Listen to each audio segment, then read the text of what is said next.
नमस्ते, म विद्युत प्रशिक्षक गणेश मन श्रेष्ठ यहाँहरूलाई यस मेरो च्यानलमा हार्दिक स्वागत गर्दछु। आज यहाँहरूलाई मैले 2-3 दिनपछि फेरि एउटा शिक्षा दिन गइरहेको छु। त्यसलाई सहज स्वीकार गर्नुहोस्।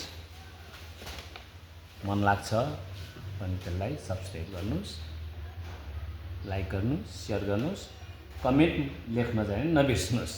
सबभन्दा ठुलो कुरो म आज यहाँलाई क्रस स्विच बारेमा बताउन गइरहेको छु। क्रस स्विच भनेको के हो भनेदेखि टु वे स्विचको सिस्टमले कुनै पनि बत्तीलाई दुई ठाउँबाट अन अफ गर्ने प्रक्रिया हो। टु वे स्विच सिस्टम जहाँ पर्याङमा कुनै करिडोरमा प्रयोग गर्ने गरेका थियौँ भने प्रयोग गर्ने गरेका गर्नेछौँ गरिराखेकै हुन्छन् सबै इलेक्ट्रिसियन भाइ बहिनीहरूले। आज हामी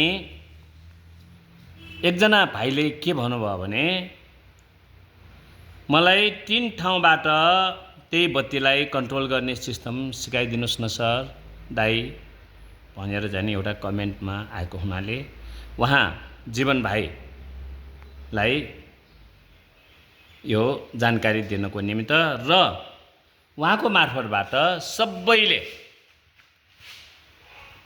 सिक्ने अवसर पनि प्राप्त होस् भनेर मैले सोचेँ। यो कस्तो ठाउँमा प्रयोग गर्छ, कस्तो ठाउँमा प्रयोग गर्नुपर्छ भनेदेखि कौसीको ठाउँमा जहाँ 2-3वटा ठाउँ हुन्छ कन्ट्रोल गर्नुपर्ने एरिया हुन्छन्, बरन्डा भयो, भर्याङ भयो, अनि ठुलो कोठा भयो, स्टोर रुममा भयो, कहिलेकाहीँ ठुलो store room official store room हुनसक्छ, बिरामी रहने कोठा जो परिवारमा कोही न कोही बिरामी हुन्छ त्यो कोठामा अन अफ गर्नुपर्ने सिस्टम बनाएको हुनुपर्छ, आवश्यक हुन्छ।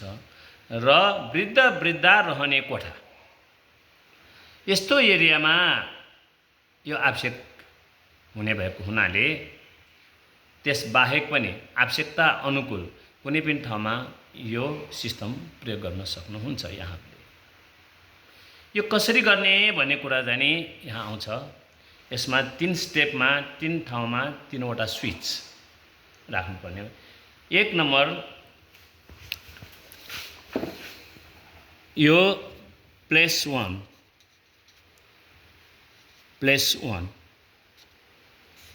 आफ्नो ठाउँ अनुसार प्लेस 1, यो प्लेस 2,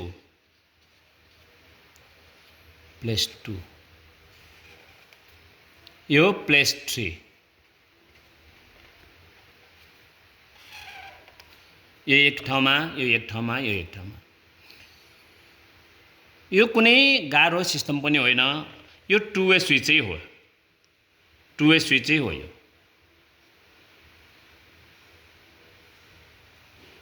स्विचै हो। हेर्नु, यो टु वे स्विचलाई एउटा मोडिफाई गरेर इलेक्ट्रोमेकानिजम मेथडले यो टु वे स्विचको दुईटालाई एउटै बनाइदिने काम हो। यो पनि टु वे स्विच हो, यो बत्ती हो। अब मैले यहाँहरूलाई यो अनुसारले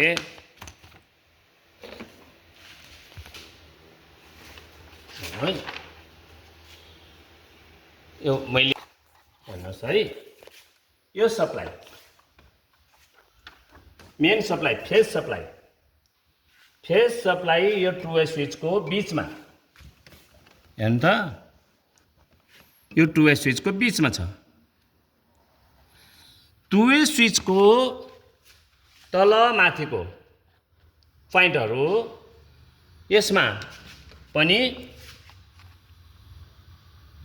टु वे त्यो क्रस स्विचको माथिल्लो पोइन्ट 1 मा 1 दिनुहोस्, 2 मा 2 नै दिनुहोस्। हेर्नु त, यहाँबाट आएको रेड एकमा दियौँ, पहेँलोलाई दुईमा दियौँ। क्लियर छ? दुईमा दियौँ। यो त क्रस स्विच, नामै क्रस स्विच। यो पोइन्टलाई यसो यसको चाहिने पोइन्टमा क्रस गर्ने, यो र यो यसरी पोइन्ट क्रस गरेको छ। हेर्नु त,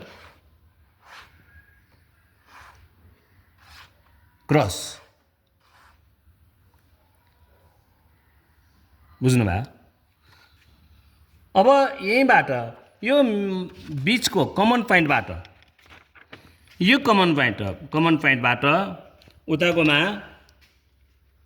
एउटामा एकमा दिने, अर्को कमन पोइन्टको अर्को यहाँ दुईमा दिने,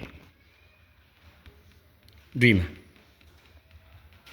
त्यसपछि यसबाट आएको जुन बिचको कमन पोइन्टबाट कहाँ गयो? बत्तीमा। हेर्नु त, यो बत्तीमा दिएको छ।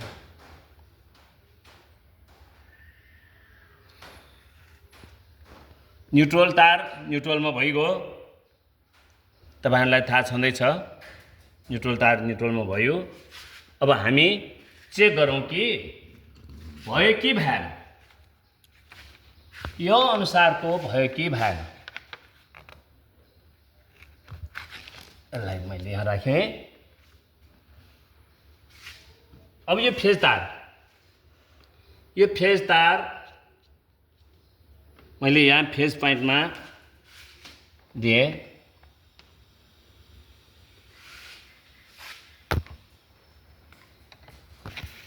यो मैले फेज पोइन्टमा दिएँ। हेर्नु, फेज पोइन्टमा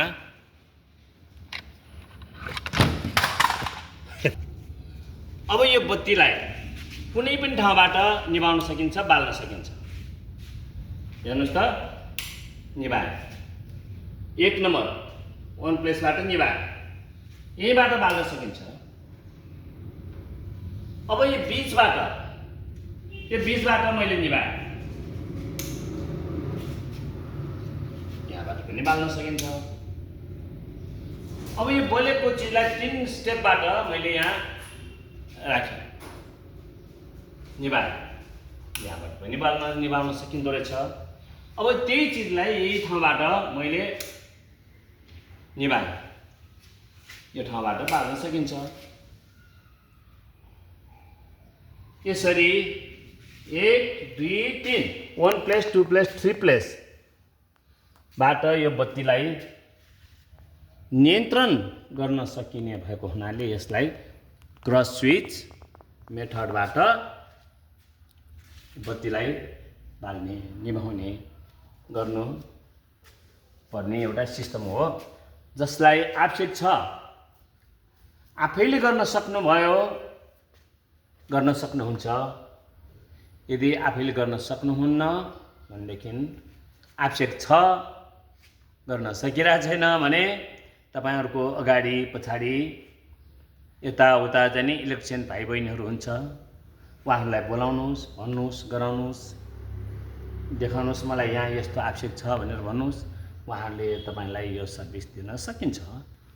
यति गरिसकेपछि यो तारलाई यसले भद्रगोल गर्ने होइन नि, फेरि यसलाई मजाले ड्रेसिङ गर्नुपर्छ। सुरक्षा पहिला, म हर हमेसा भन्ने कुरा एउटा छ, सुरक्षा पहिला।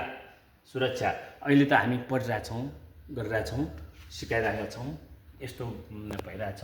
तर यसलाई सुरक्षालाई पहिला ध्यान गरी प्रत्येक ठाउँमा वायरिङलाई ड्रेसिङ गर्ने। यहाँ हामीलाई अहिले सिकाइको समय छ, सिक्ने हो। यहाँहरूलाई सहज वातावरणमा मैले जानकारी दिनुपर्छ। यदि यो सिस्टम मन पर्यो तपाईलाई भने सब्स्क्राइब गर्नुहोस्, युट्युबमा कमेन्ट गर्नुहोस्, यस लाइक गर्नुहोस्, शेयर गर्नुहोस्। विभिन्न माध्यमबाट सबैले हेर्न मिल्ने, सिक्न। सब्स्क्राइब गर्नुहोस्, आफ्नो डिमान्ड राख्नुहोस्। सबैलाई यो शिक्षाले केही न केही प्रगति होस् भन्ने कामना गर्दछु। हस् त, धन्यवाद।